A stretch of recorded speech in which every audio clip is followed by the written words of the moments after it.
Hey, God bless you today. Hey, this is Starsky DeBerry. Hey, creator and founder of NextLevelTeachings.com. Hey, the place where we teach you how to build the core things and also the outward things that get you promoted. We help you to build the skills that makes you attractive, that makes you that kind of person that really creates an impact no matter where you are or what state of level of life you may be. In today's little short lesson, I want to talk to you about a subject matter called starting again. Starting again. Not necessarily starting over, but starting again. Right now, if you're looking at this video, you're at a point in your life where you need to refocus some things, you need to readjust some things, maybe you need to recalibrate, all those R words, maybe you need to readjust some things, but it's all grafted into starting again. Because what I know about you is the same thing I know about me, is that the things that you are doing in life is a combination of things that are going well and some other things that's maybe a little bit outdated for what you need to produce right now. And when you reach and you find those outdated things, it's just a matter of not getting discouraged, not beating yourself up, but just starting again. And that's what's brought this lesson right here. I am a pastor, I am a mentor, and I am a life coach. I've been doing this particular thing ever since I was 15 years old, and believe it, I know I look young, but I started at an early age helping people to really sort out those things that they can necessarily figure out on their own, using wisdom and just respect of another person. A lot of things, but today we're going to talk about starting again. What do I mean by this? When you look at your life right now and where you wanting it to go, many people never take the time to really bring that vision, that epic thing in your mind, bring it down to a simpler form so you can realize what you are doing right, what you could do better. But I want to present it in a way, not in a sense that we're just going after monetary thing, we're just going after stuff. It's like, no.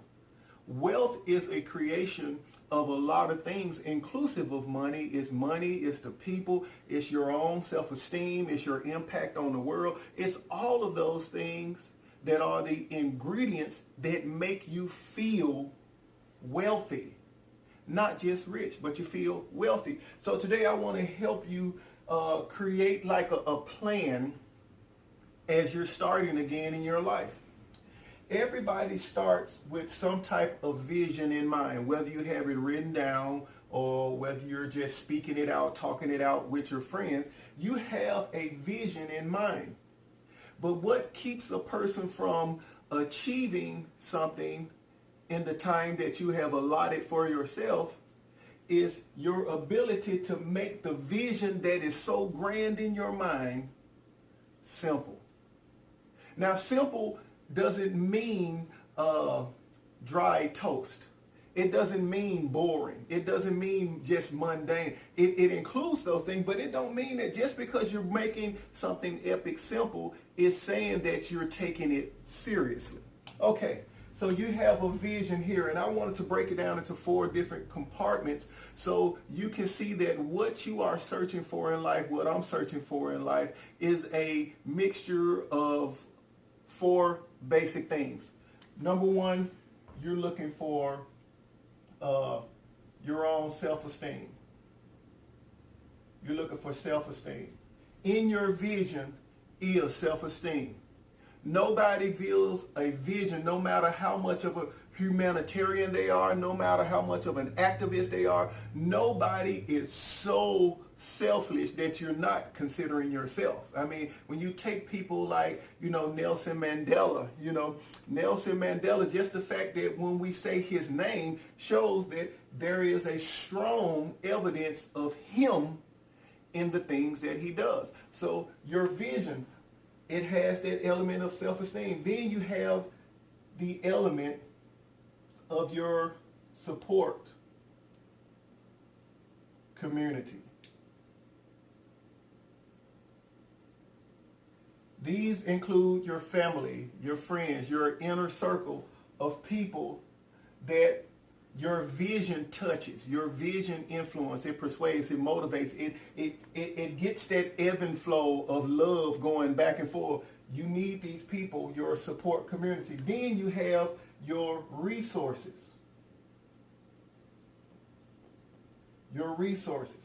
That includes everything, including money. That includes anything that's a resource, anything in your possession that you can use to trade for something else. Anything that includes your resources. Number 4 is a word called impact. Impact. Impact includes everything from your life meaning, your deeper why of what you're doing, your influence, your ability to persuade, all of that stuff like that. This is called impact, just to put it in simpler forms. Why is this important in terms of starting again? Because when you look at your life, you got a mixture here. You got a mixture of, let's just say, positive and negative. Okay. You got a mixture of positive and negative things, meaning that the negative things is not so much like something very tragic. It's just the way that you want your life to flow, it's not going that way. But then, on the positive sense, the way that your life is growing, the way that you are growing and maturing in certain areas, hey, you got it going on. It's rocking. So your life is a mixture of that, both that negative and positive. That side that's just, oh my God, it's like it's always hiccups, it's always obstacles. But then you also have the other side, man. It's like it's smooth sailing in that other side. But you got to understand that life is always going to be this type of mixture.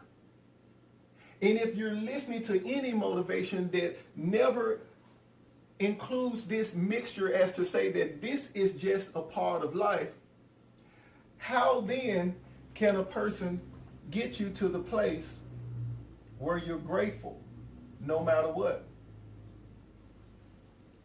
Because all of this that I'm showing you, I'm going to show you how getting this vision to really flow for you in the right way. So you're understanding that you got a vision. I want to achieve this. I want to accomplish this. This is my career goals. This is the goals for my family. This is the goals that makes me feel alive. Okay, now as you're on the road to that, accept the mixture. Accept the mixture. Accept the good times, accept the bad times, accept stuff coming from the blind side that's like, oh my God, I can't believe that happened. And also accept the good that comes from the blind side that says, I am just so overwhelmed with what good that just, accept the mixture. Because the mixture brings you to a place where you're grateful. And once you get to gratefulness, in terms of starting again, now I'm talking through a lot of things, and I just want to talk about it because I'm trying to paint a picture on your mind that when you hit this place called grateful, now we can start simplifying the vision. Because if I'm grateful in terms of self-esteem,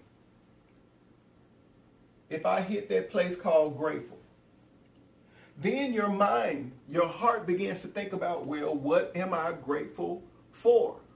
Okay, I'm grateful to be alive. I'm grateful for the people. I'm grateful for the job. I'm grateful for the money. I'm grateful for life in general, those things, etc. Now I'm unpacking all the things that I'm grateful for. Now, it is so interesting to me, life being a mixture, you find yourself grateful for these things, but that doesn't mean that all of those things are just on a positive upswing or however you want to describe it all the time. It's an ebb and flow. It's like, some days you feel good about yourself. Some days you're thinking like, man, I suck. It's that mixture. But this is why this important in terms of starting again. When you think about yourself and you think about, I am so grateful to be alive, you begin to understand, okay, how can I start treating myself better so I can begin to feel even more grateful for the life that I've been given? When I look at the people, are there some people in my life that I need to let go of? Are those some people in my life that is not necessarily the exact kind of people that I'm used to hanging out with, but I see that they're pulling out great qualities out of me that I can't pull out of myself? Where are the people that I need to engraft in that will actually help me grow? See, now gratefulness is moving you to a place where you're readjusting things again, because you're looking at all the things that you're grateful for. You're taking your mind necessarily off all the things that are going wrong, but you think about all the things that you are grateful for. Then once you get to that list of what you're grateful for, now you begin to go a little deeper. You see how you can start treating yourself better. You see how you can start treating people, who you need to keep, who you need to get rid of for the season that you're in. You look at your job. You look at how you're treating the job, and you look at how the job is treating you. See, if you're ever going to achieve the vision that is in your mind, you have got to go through this process of gratefulness so that your eyes can be open and the complaining attitude can be removed from you, so you can see, what am I giving the job? What am I giving the job? And then you say, well, okay, what is the job giving me? That is so powerful, because many people complain about the job and never ever ask the question, well, what am I doing to make the company better?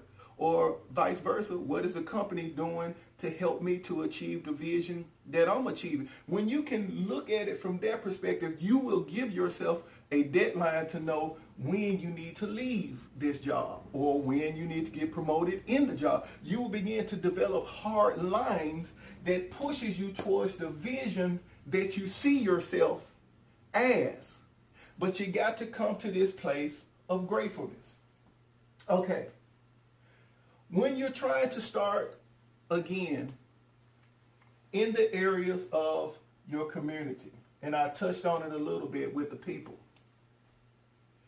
your support system, your family, your close friends, your people that are your advisors, those type of people.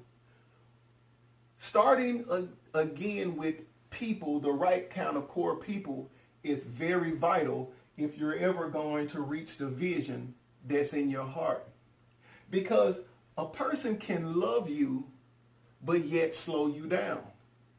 A person can love you, but yet they become so cynical when you talk about what you're achieving. It's not that they don't love you, but they are not necessarily the right people. But until you begin to simplify the people, your support, then how can your vision come to pass?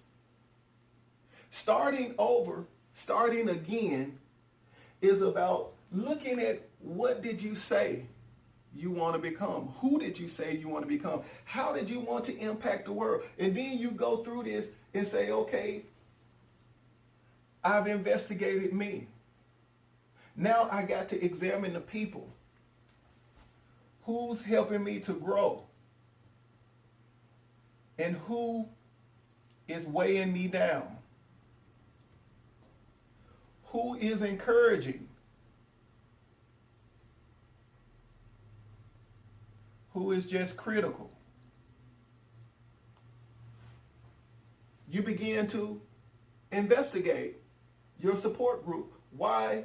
Because in everything that you're doing in your life, there are always going to be people who are meant to stay and people who are meant to only stay for a season. All right. Let's talk about resources. Resources, if I could put it down here somewhere, I'm writing all over the place, but it's okay. This teaching is actually right off the cuff. I'm teaching you out of my heart. I didn't create any notes. I just want to talk to you flat-footed, straight, face-to-face, with true respect, so that we can create a dialogue. And listen, if you want more teachings like this, check me out, nextlevelteachings.com. I'm going to put the link up at the bottom. Hey, just click on there, become a guest. It's for free. And you can get more teachings like this that helps you to see things from a certain perspective of wisdom. Okay, we talk about resources. Starting again. It is so important for us to fight every day to keep the balance in resources. You know, I was listening to this teaching. I can't remember. I have to find the name of it. But it basically expressed how, you know, we buy things logically, but we tend to spend things emotionally. You know, so if we're dealing with mental, you know, and emotional aspects of resources and money, you got to fight to keep that balance. You can't be too mental, where you're just a tightwad, where you're just a Scrooge, where you're just a stingy ninja, you know, and you can't be too emotional, where you're just throwing money at the wind. I mean, you're picking up everybody's tab, even though the people you don't even know it, the people that don't even care about you. I mean, you're just throwing money to the wind. I mean, you're just throwing it. That is unbalanced. Ask yourself, how balanced are you mentally, emotionally, in your resources? Because this vision here needs a good steward. The vision that you're going, the place that you're going, you see in your mind, it needs somebody that's a good steward. And a good steward is a person that makes his judgment in terms of resources based upon wisdom, based upon facts, based upon evidence, based upon things that will ensure the person that, hey, listen, the decision that I'm making is right. Most of the money, most of the bankruptcies, most of the foreclosed homes and different things like that wasn't so much, man, that the bank was just robbing everybody. It wasn't so much the government was robbing everybody. It was people who jumped into something emotionally, even though they knew mentally they weren't ready for it. It was people who let's say, okay, you jumped into it logically. You knew exactly what you was doing. But emotionally, you did not press the people on your job to say, hey, now that I got this new responsibility, hey, I need to be running more towards a higher promotion, because the higher promotion will help me to continue to live this lifestyle that I have mentally chosen. But because of emotional fear, you sidetrack getting promoted. Now you're unbalanced, because even though you stepped into it mentally right, the fear, the emotional fear, kept you from running at the pace you needed to sustain the life that you have mentally chosen. Some pretty cool stuff. You know, the thing that I love about motivation, and you don't hear about this a lot, is motivators who just talk to you, who respectfully understand that the person on the other side of this screen is just as wise and even more wise than me, that has a more education or same education as me, that we're two people trying to work things out in life. I've been sitting here to have a conversation with you that brings revelation to your eyes to get you to see what you need to do or who you need to become to make life work for you.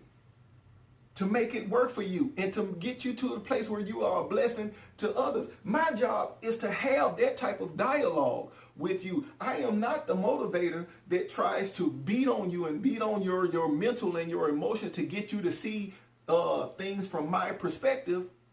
I want to have a conversation, because within the conversation, you're going to see something out of this that I didn't even say. You're going to sense something out of this that fits your situation that I haven't even covered. Why? Because the right type of conversations is what the foundation of motivation is really about. It's the respect between one another. Balancing your resources. This is a conversation that many people never want to have. We live in a world where everybody is saying, hey, tell me what to do. Hey, tell me what to do. Hey, tell me what to do. I'm thinking, okay, even if the person tells you what to do, if you're listening to a person who's talking to you logically and you listening to them emotionally, how can you understand them when they tell you to sell this or to sell that or to get rid of this? Oh my God, I can't get rid of it. See, that's mental, that's logical, talking to emotional. You guys do not even understand each other. You think that they are so, thinking that the person that is thinking mental is telling you need to live in a little straw hut for the rest of your life and get rid of all of this. No, they're trying to put you in the frequency that gets you back balanced with your resources. Because the principle, one of the major principles of life is that if you can do good with just a little bit, life will give you more. But if you can't even handle where you are right now, how in the world can you achieve the vision that you previously stated that you wanted to achieve? Impact. Impact.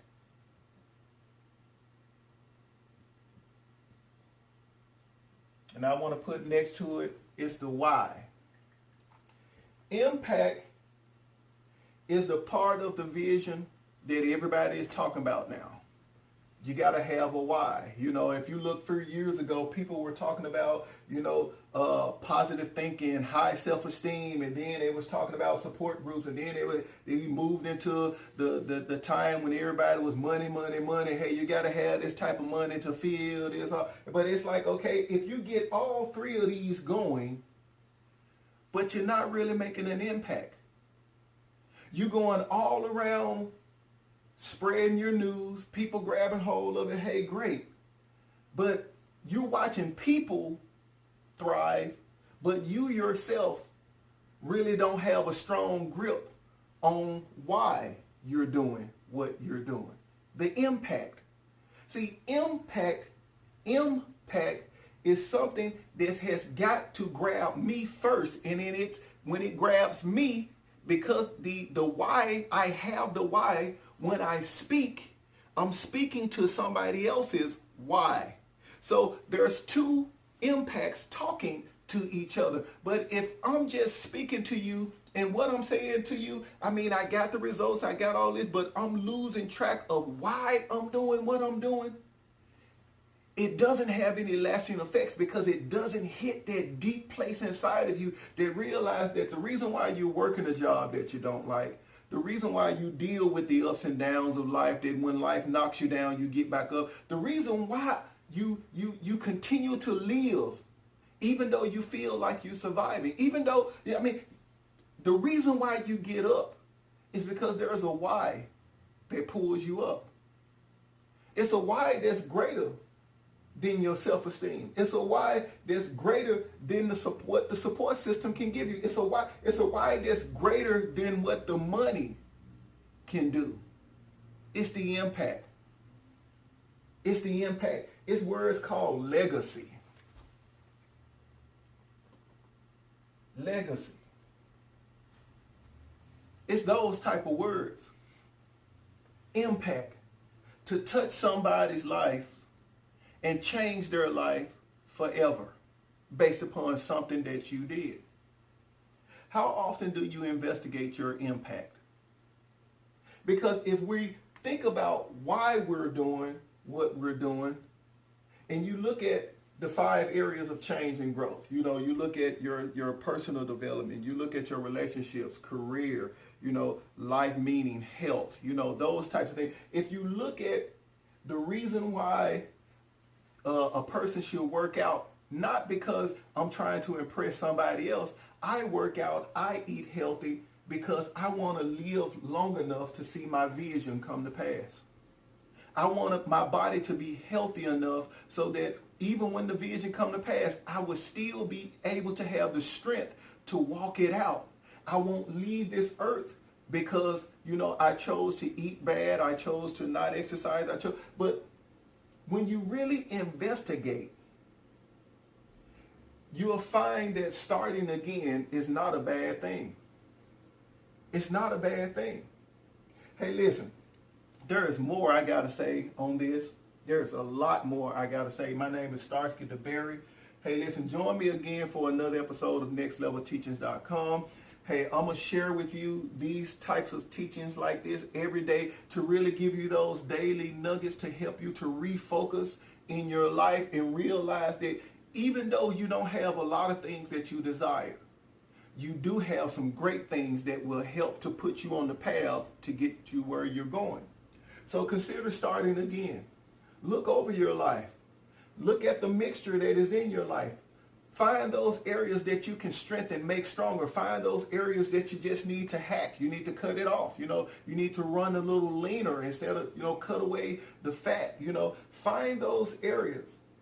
And in finding those areas, you'll see your life that starting again don't mean coming from nothing. Starting again means starting where you are and just going a little bit further. And you're getting closer and closer to the person that you desire to be. Hey, join me on the next episode. I got some more to say about this. And I'll see you in the next episode. Join me, nextlevelteachers.com. Hey, I'll see you in the next episode. Bless you. Goodbye.